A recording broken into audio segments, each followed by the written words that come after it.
పల్నాడు జిల్లా రామిరెడ్డిపేట ప్రభుత్వ సాంఘిక సంక్షేమ కళాశాల హాస్టల్కు ఫ్యాన్లు లైట్లు అందజేశారు మాజీ ఎమ్మెల్యే గోపిరెడ్డి శ్రీనివాసరెడ్డి. వైఎస్ జగన్ పిలుపు మేరకు గత నెల 28న హాస్టల్ను పరిశీలించి స్టూడెంట్స్ ఎదుర్కొంటున్న సమస్యలను తెలుసుకుంటున్నట్టుగా తెలిపారు. విద్యార్థులు చదువుకోవడానికి లైట్స్ లేక ఇబ్బందులు పడుతున్నారని, అందుకే ఫ్యాన్లు లైట్లు అందించినట్లుగా వెల్లడించారు. విద్యార్థులకు కావాల్సిన సదుపాయాల గురించి జిల్లా కలెక్టర్ను కలిసి విన్నవిస్తామన్నారు.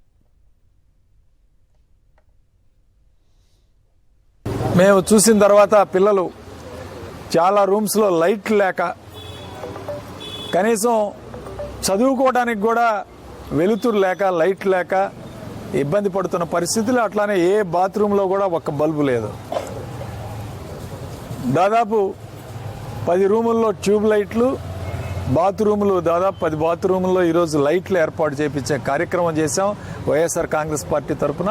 అలానే ఈరోజు దాదాపు 8 ఫ్యాన్లు, ప్రతి ఒక్క రూమ్లో కూడా ఫ్యాన్లు ఏర్పాటు చేసుకోవాలి అని చెప్పి ఏర్పాటు చేయాలనే ఆలోచనతో ఈరోజు 8 ఫ్యాన్లు కూడా వైఎస్ఆర్ కాంగ్రెస్ పార్టీ తరఫున ఈ హాస్టల్లో సమకూర్చే కార్యక్రమం చేశాం.